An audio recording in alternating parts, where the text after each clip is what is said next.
ഇടേ രാവിലെ ഞാൻ അങ്ങോട്ട് പോകാൻ ഇറങ്ങിയ സമയത്താണ് അച്ഛൻ വന്ന് പറഞ്ഞത് 2 റംബുട്ടാൻ വീണ് കിട്ടിയിട്ടുണ്ടെന്ന്. കേട്ട പാടെ ഞാൻ ഓടി മരത്തിന്റെ ചോട്ടിലെത്തിയിട്ട് മുകളിലേക്കാണ് നോക്കിയത് കേട്ടോ. ഇനിയും റംബുട്ടാൻ എവിടെ കാണാൻ ഒളിഞ്ഞ് നിൽക്കുന്നുണ്ടോന്ന്. പക്ഷെ ഒന്നും ഇല്ലായിരുന്നടേ. പിന്നെ ഉള്ളതിനെ ഞാൻ സൂക്ഷിച്ചു വെച്ച് വൈകിട്ട് വന്നിട്ട് ആസ്വദിച്ച് കഴിക്കാൻ വേണ്ടിയിട്ട്. എടേ രാവിലെ ഞാൻ കാണിച്ചു തന്നില്ലായിരുന്നോ അച്ഛന് 2 റംബുട്ടാൻ കിട്ടിയെന്ന് പറഞ്ഞിട്ട്. അപ്പോൾ നമുക്കിവിടെ റംബുട്ടാൻ്റെ മരം ഉണ്ട് കേട്ടോ. അപ്പോൾ ഇത് രണ്ടും 2 മരത്തിൽ കളർ ഉണ്ടാവും. ഒന്ന് മഞ്ഞയും ഒന്ന് നല്ല റെഡും ആണ് കേട്ടോ. സാധാരണയായിട്ട് ഇത് അടർന്നു വീണ് നമുക്ക് കിട്ടാറില്ല, ഇത് അടർന്ന് വീഴാറില്ല. അപ്പോൾ ഇതെങ്ങനെയോ കാറ്റടിച്ചപ്പോൾ ഒടിഞ്ഞെങ്ങാണ്ടോ വീണതാണ് കേട്ടോ. അപ്പോൾ രാവിലെ ഇത് കഴിക്കാൻ സമയമില്ലാത്തതുകൊണ്ടാണ് ഇത് മാറ്റി വെച്ചത്. നമുക്കിതൊരു കിട്ടാക്കനിയാണ് കേട്ടോ. നേരത്തെ നമുക്കിവിടെ നന്നായിട്ട് പിടിച്ചുകൊണ്ടിരുന്നേ. പക്ഷേ ഇപ്പോൾ വവ്വാലും അണ്ണാനും ഒക്കെ വന്നിട്ടുണ്ടല്ലോ, മൊത്തം കൊണ്ടുപോകുമായിരുന്നു, നമുക്ക് കിട്ടുന്നേ ഇല്ലായിരുന്നു.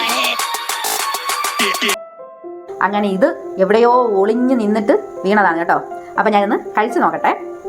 അപ്പോൾ മുമ്പ് ഇത് നമുക്ക് കുറേ പിടിക്കുമായിരുന്നു. അന്ന് അത്രയ്ക്ക് നമുക്ക് വിലയില്ലായിരുന്നു. ഇത് കിട്ടിക്കഴിയുമ്പോൾ ഉണ്ടല്ലോ വലിയ വിലയൊന്നും നമുക്കില്ലായിരുന്നു. പക്ഷേ ഇപ്പോൾ ഇതൊരു കിട്ടാതായപ്പോഴത്തേന് ഒരെണ്ണം കിട്ടിയപ്പോഴത്തേന് ഭയങ്കര സന്തോഷം. ഒരുപാട് നാളിന് ശേഷം ഒരെണ്ണം കിട്ടിയപ്പോഴത്തേന് ഭയങ്കര സന്തോഷമായി കേട്ടോ. ഞാൻ കഴിച്ചു നോക്കട്ടെ.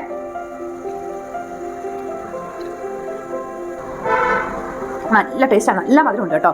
അപ്പോൾ ഇത് ഈ റംബുട്ടാൻ തന്നെ 2 തരമുണ്ട്. നമുക്ക് വരിക്കയും ഉണ്ട് പുഴയും ഉണ്ട് കേട്ടോ. ഇത് വരിക്കയാണ് കേട്ടോ. അപ്പോൾ ഞാൻ കടിച്ചെടുത്ത ഭാഗത്ത് കേട്ടോ മാംസം നന്നായിട്ട് ഇളകി വായിൽ വരും. അപ്പോൾ അതാണ് വരിക്കാന്ന് പറയുന്നത് കേട്ടോ. അവിടെ കണ്ടോ, അത്രയും ഭാഗം നമുക്ക് ആ നട്ട് ക്ലിയർ ആയിട്ട് കാണാം.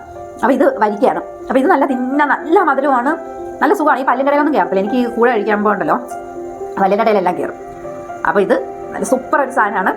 പിന്നെ വേണ്ട ഇത് ചെറിയൊരു ബ്ലാക്ക് കളർ ആയിട്ടുണ്ട് കേട്ടോ. എന്നാലും കുഴപ്പം കാണത്തില്ല. ഇത് പുറമേ മാത്രമേ ഈ കളർ കാണത്തുള്ളൂ. നമുക്ക് അകത്തൊന്ന് പൊട്ടിച്ച് നോക്കാം. എടേ ഇനിയുള്ള വീഡിയോയ്ക്കകത്തുണ്ടല്ലോ വോയിസും ആ വീഡിയോയുമായിട്ട് അങ്ങോട്ട് ശരിയാകുന്നില്ല. അതുകൊണ്ടാണ് ഞാൻ വോയിസ് ഇടുന്നത് കേട്ടോ. അപ്പോൾ ഞാൻ ഈ 2ാമത്തെ റംബുട്ടാനും കൂടെ പൊട്ടിച്ച് നോക്കിയപ്പോൾ ഉണ്ടല്ലോ അതിനകത്ത് ഒരു കേടുമില്ലടേ. ടേസ്റ്റ് ചെയ്ത് നോക്കിയിട്ടോ അടിപൊളി സാധനം. ആ മറ്റേ റെഡ് കളർ ഉണ്ടായിരുന്ന റംബുട്ടാനേക്കാളും സൂപ്പറായിരുന്നു കേട്ടോ. അപ്പോൾ ഇത് ഞങ്ങൾ കുറേ നാളായിട്ട് ഈ നിപ്പയൊക്കെ ആയതുകൊണ്ട് എടുക്കാറുമില്ലായിരുന്നു, വീണ് കിട്ടിയാൽ കൂടി എടുക്കാറില്ലായിരുന്നു. അപ്പോൾ ഇത് കഴിച്ച് നോക്കിയപ്പോൾ സൂപ്പറായിട്ടുണ്ട്. അപ്പോൾ എല്ലാവർക്കും വീഡിയോ ഇഷ്ടപ്പെട്ടെന്ന് കരുതുന്നു. Thank you.